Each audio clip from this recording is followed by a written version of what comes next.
waxaan aad iyo aad u ammaanayaa taliye Bashiir oo aan aqoon dheer u leeyahay oo aan wada shaqayn jiray oo nin muslima ah nin caadi ah nin wanaagsan ah nin wadani ah oo cudurkaasi aan maqlay sida ugu dhacay dee Ilaahay u keenay oo sabab Ilaahay uga dhigay oo aanay dadka siyaabaha xun ee loo qaado dabcan aan u qaadin oo ku dhiiraday oo maxay ahayd la wadaagay dadka TV-ga kala wadaagay oo ka qayb qaatay wacyigelintii hay-aduhu ku shaqada leh ay ahaayeen inay ka qayb qaataan runtii ka qayb qaatay waxaan dhiiranaantaas uu sameeyay iyo mas'uulnimadaas anigoo codsi ka helay hay-adda iyo ciddii kale maxay tahay oo la xiriiray sida wasaaradda caafimaadka oo kale waxaan in la dhiirigeliyo codsi aan ka helay waa aqbalay waxaanu halka kanaan hortiina ka ballan qaadayaa oo ugu dhawaaqayaa inaanu dhiirigelin hal darajo dalacsiinay Bashiir ninka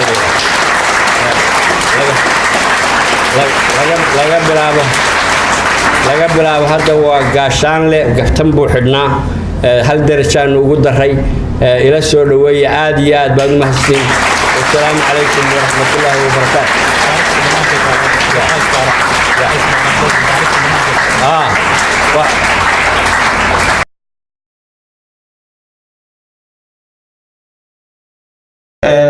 waxaan idinka codsanayaa marka laga reebo mas'uuliyiinta inaan wada istaagno hal mar wax kale idima istaajin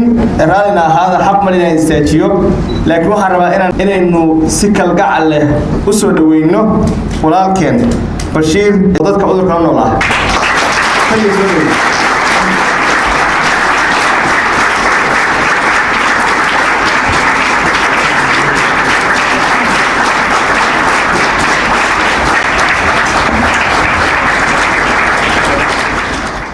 anigu wax yar waxa weey horta warkayga waa horeeyo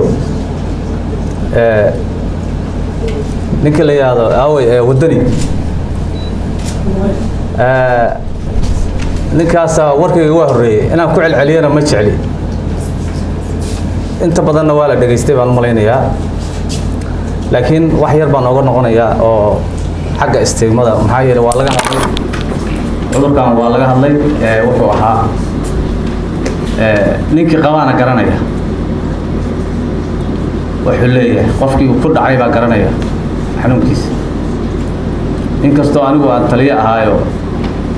istigmada badan iyo waxyaabahaas aan ka badbaaday laakiin waxaan dareemayaa dad badan inta aan la xiriiro maadaama aan wixii ku dhex jiro aan ka shaqeeyo dad badan oo waxaan aqaanaa dhibaataysan oo waxyaabo badan aan ka soo gudbinay wadaadka dhammaan meesha ka hadlay iyo wadaad aan masaajid ku booqday horta laba wadaad bay kala ahaayeen wadaadka horta khudbadda jimcada kuma soo qaadano intaas ma oran khudbadda jimcada ma ahayn sidiisu mikrofonka u qaatay masaajid ku yaala magaalada Garowe ayaan soo galay waxaana waday nin markaa uu ku cusub yahay oo dawadii u bilownay hadda inuu qaadan baa ummaan dawada waxa dhacday anigu ninkaas oo iga sheekeenayo sidoo xanuunka ugu dhacay iyo waxaas iyo aniga ma leeyahay joodina qurux badan oo buuranahay oo dadka aan qurux badan anoo ninkii dajinayo ayaa midowdaadu arkaa meesha ka istaag mikrofonkii wadaf suush khudbad u wada fiican oo diinta Ilaahay wax uga hadlayay wuxuu la kac yiri dadka xanuunka la nool waa inay hadalku wuxuu soo daray in la gubaa kuma dhaca qof muslim wuxuu kala ku daray oo ereyadiisa kamid ahaa waa dadka xun waxay u badan yihiin dad nolosha ka dhacay adiga soo wali hadalkii wada waa ninkii fiiriyay ninkii aniga aan rabay inaan maartay bis waa ilmeynaya meelaan mariyo waa garamay wadaadka inta aga istaaga waxa ku yiri anaa qaba waana ku dilaya baan hadal ku yiri waana dhaartay waliba dhaar baan ku daray waxaan u yiri waxaan ku yiri taa dhiigayga qaadan waliba kugu duraya dad badan baa maqlay oo dadku inta badan way garanayaan in sarkaal magaalada joog jiraan waxa waraalle Umar Bashir kaadu marka waxaan ku yiri ninka sida u hadlaya 20 baa meesha fadhideen xagee uga badbaadaya markaasna ninkaan aniga saaxiibkay ah igu kalfina istaago waajib saaran uu ahaa waxaan ogahay dad badan oo guriga laga saaray oo saaxiibaday ah markii la ogaaday in xanuunka qabaan dadku ninka u badan qolba kureysan kara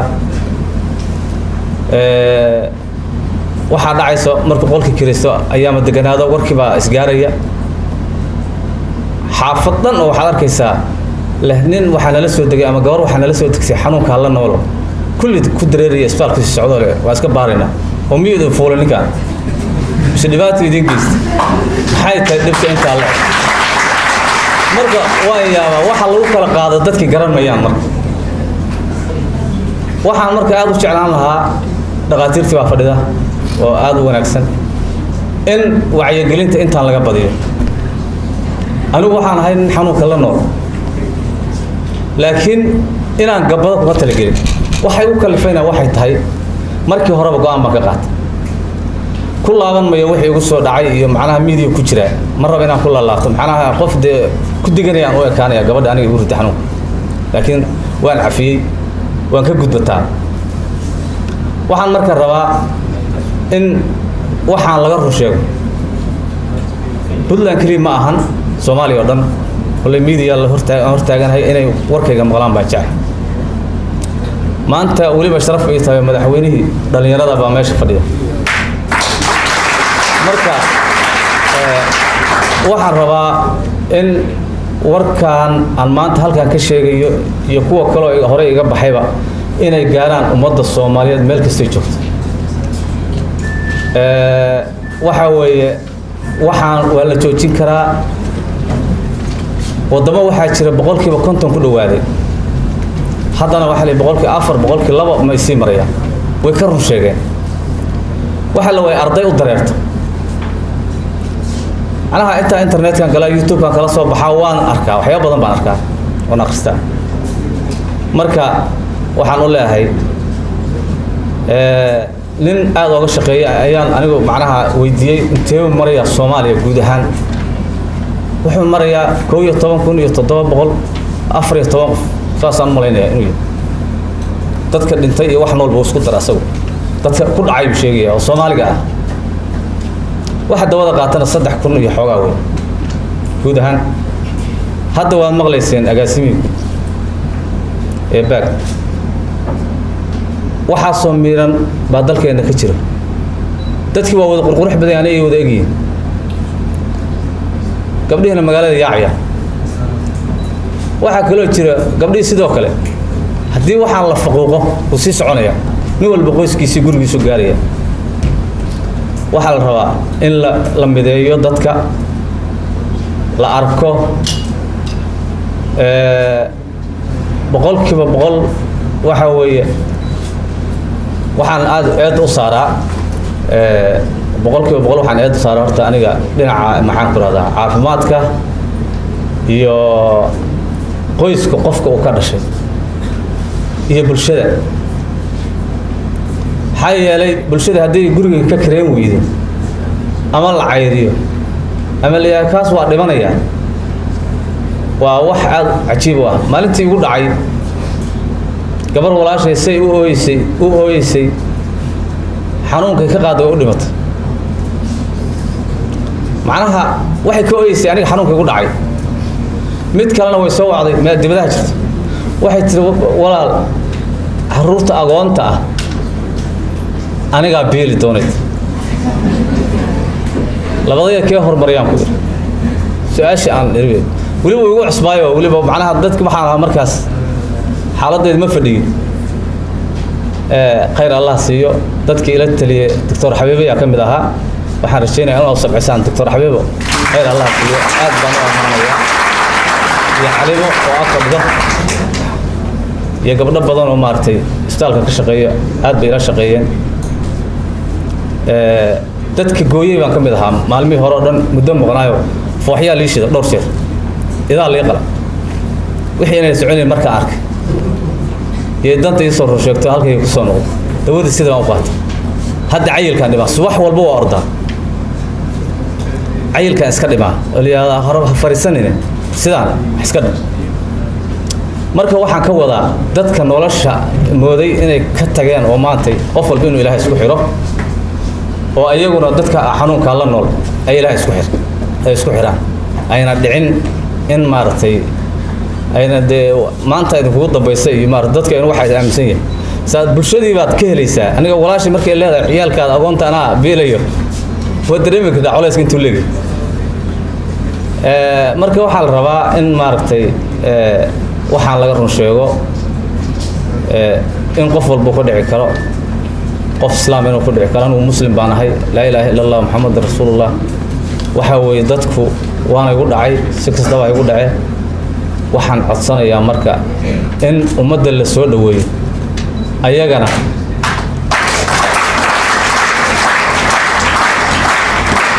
ay dhowraan dadka ummadda la jooga ay dhowraan waxaan kaloo codsanayaa waxaan in loo soo saaro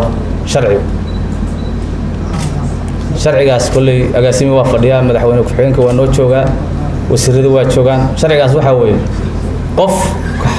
waxa weeye aniga haddeer tusaalaan ka soo qaadanayaa markii ugu horreysay gabadhaas aan soo keenay station baan keenay waxaa idhi arrintaasaa jirta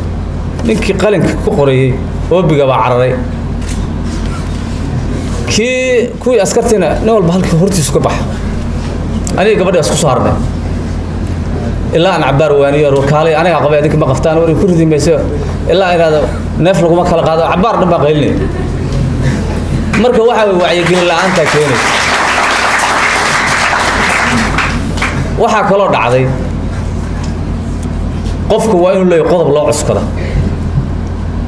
oo dambiile macnaha ka dhigaysa eedaysana ka dhigaysa hadduu asaga dhibaatada faafinayo oo horseedaya rag iyo dumar wuxuu doona ahaa kow dadka dhibaatada u geysanayana waa in loo helaa ayagana qodob qabanaya labadaa maado waxaan jeclaan lahaa in la soo saaro maanta wax naga maqan ma jiraan baan u malaynayaa aad baad u mahadsantihiin wasalaamu calaykum waraxmatullahi wabarakaatu